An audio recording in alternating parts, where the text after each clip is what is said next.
Stuart Little, Chris Caban, Errol Jarrett and myself. We're going to be talking about boxing injuries and suspensions and the impact of it all, because we just had a phone call from Vivian Harris and it's been bad news for him, as you'll find out as we progress the conversation.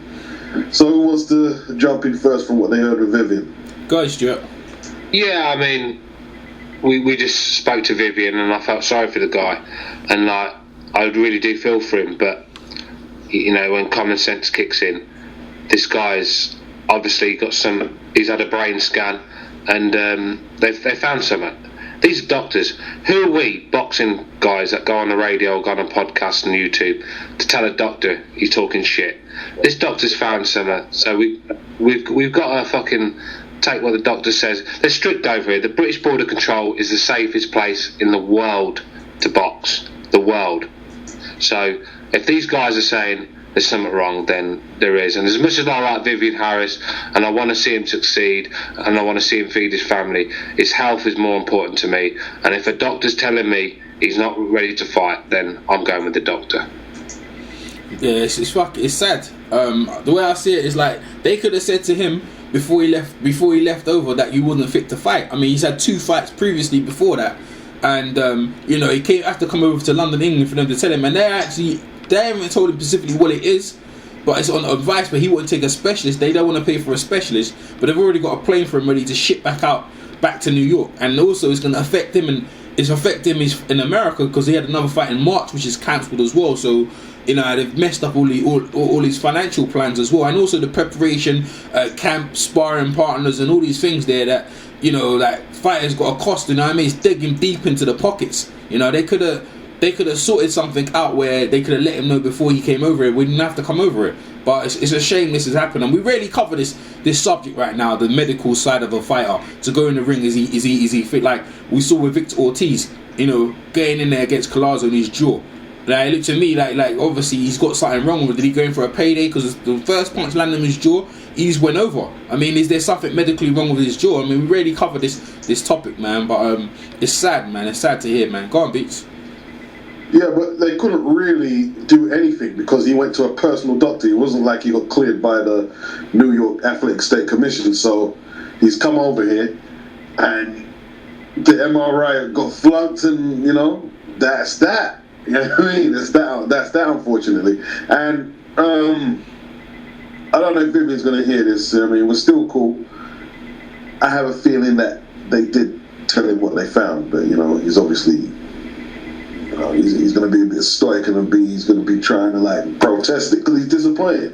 He's very disappointed. He's lost 2 fights. Well, not 2 fights in the ring, but he's lost the Fox fight and he's lost this one. He's missed out on 2 paydays. He's got kids to feed. So obviously he's going to be irate. He's going to be irate. Of course he is. I agree. I agree.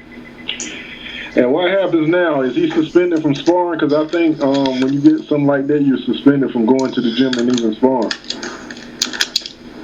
Yeah. No, I believe in America he's still cleared to fight in America, but obviously, like Beat said earlier, once these guys know that he's failed medical in Britain, then these guys are going to follow suit, and I don't think we'll be seeing Vivian Harris in a hurry.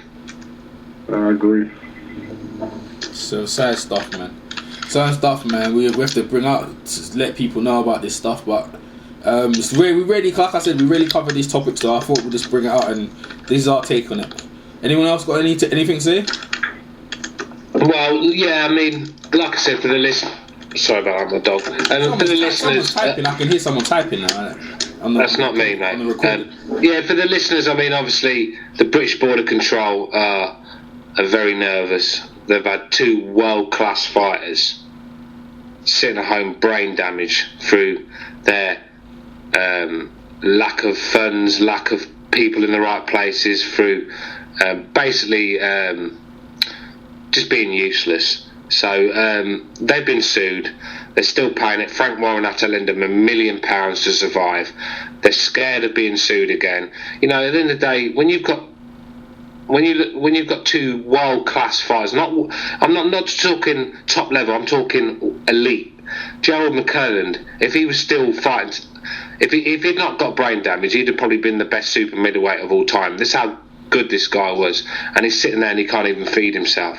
Michael Watson, a man that schooled Nigel Benn, schooled him, and Nigel Benn's one of the greatest super middleweights of all time. These are the level of fighters that have lost their lives basically to incompetence of the British border control, and they're not going to let that happen again. Vivian Harris is not a big enough name for them to see another fighter get hurt and obviously get sued and put their name in the gutter, and so they're not going to take that risk. They've seen a shadow on his brain. Job done. He's not fighting. Yeah.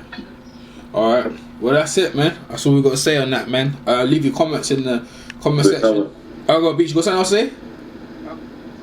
No, I'm just saying no fight is a big enough name to recover from that, because it's took them 20 odd years to overcome this Michael Watson thing, and they still haven't recovered. They still pull out the begging bowl to the WBC on occasion, It's damaging, man. I mean, yeah, it's damaging, man. And like, that's unfortunately for Vivian, man. Like, once that MRI gets back to the New York Athletic State Commission, the Las Vegas, the main ones, not the Middle America, not them Oklahoma, because Oklahoma and them states, they'll clear anything.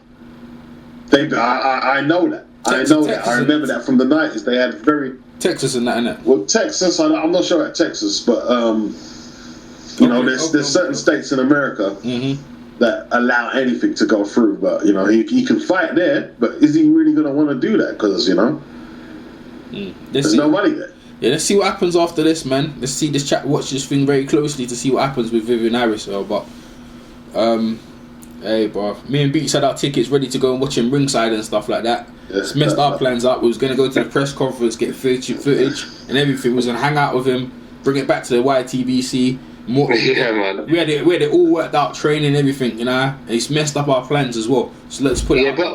But all this aside, Errol, at the end of the day, the most important thing is Vivian Harris's health. Yeah. And if this guy has got something on his brain, then I'd rather not see him fight again, to be honest with you. Yeah, but you see, I don't want to keep harping on, but to a fighter, like I'm just being real. Like, see, we keep saying, his health is sacred. To a fighter, it's not. I understand how they feel. It's like we're telling them what to do. They're prepared to risk their health so they can pursue their vocation or their career. So he wants to fight. You know what I mean? We're saying, his health. Boxers saying, fuck the health. They're not saying it out loud. But they want to fight. That's what they want to do. They want to fight. But Beach, come on, man. It's like Errol said the other day. These guys get punched in the head for a living. They don't think straight. Yeah. Look, man. Look. You don't just blame it all on boxers. Let's talk on a society level. There's people who smoke, drink, and the doctor said you need to stop doing that. But they said, no, I want to do this, and they'll do it even though they've got ailments from it, liver diseases, brain. But they're not getting paid to do it, Beats. They're not getting paid to do it. They've not got a commission looking over it. Forget all that. It's a personal choice of what someone wants to do. Just like climbing mountains, like in bad weather conditions. You see, like, what I mean? Like, a lot of them guys, they're warned. They get the weather forecast from whoever, and they still go. In bad conditions, they're not supposed to go, and they're dead or whatever. They don't care. They want to go. They want to fight. He wants to fight. They want to fight. Does that make it right, though?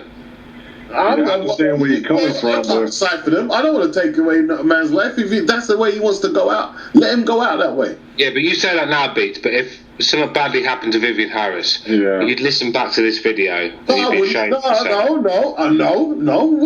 wouldn't. I'd be saying, look, at least he managed to fulfill what he wanted to do in his life. That's what I wouldn't. No. I'm that. I'll tell you what. You got the wrong person. So you say that's your opinion when you look at Joe McClellan. I am pinning. Is that your opinion? Is that your opinion when you look at Joe McClellan and Michael Watson? Knockout puncher. That's what he was, and he lived his life. He knocked out a lot of people, and he caught one himself. Beast is hardcore, bro, Stu. You're a cold man, Beats. You're a cold man, blood. Beast is hardcore, bro. He just listen. What I get from both of you. This is what I get. let a man live his life how he want to live. But in confine of the structures of how society even, they will not allow you to do that and get paid for it. The society. So I hear what both of you are saying. The man wants to live his life and smoke out his lungs, or get hit in the head and let him keep fighting. Like, look, Meldrick Taylor is a prime example, and keep fighting even though you ain't got no skills to get in the ring, because all you know, because you got motor skills, primarily that get in the ring. I understand that. But then you're not going to get paid for it, is what they're trying to say. We're off our backs. But the thing is, what you understand in this situation is that it's not a man who's just been knocked down his last fight. It's a man who's won his last 2 fights and by decision. So where you know, they've come out and found something all of a sudden. They said the same thing to the Pocket Rocket, Wayne McCulloch. They say he couldn't fight over in England. They said, oh look what they said, he couldn't fight, and then he came to England and fought. You see, he was fine. There was nothing wrong with his ring. He carried in the ring and he fought the Scottish guy. I can't remember his name now. And then I'm the one. Yeah, they said the same thing. Scott Harrison. Yeah, they said the same thing. They said, nah, he wouldn't fight, but he went in there and still had a good fight. There was nothing going on with his brain. They did the same thing to Steve Collins. They finished against Joe Kawasaki. Didn't they find something? Said he couldn't fight, and Steve Collins said up to now saying, no, I'm fine. I could have fought. See, you know what I mean?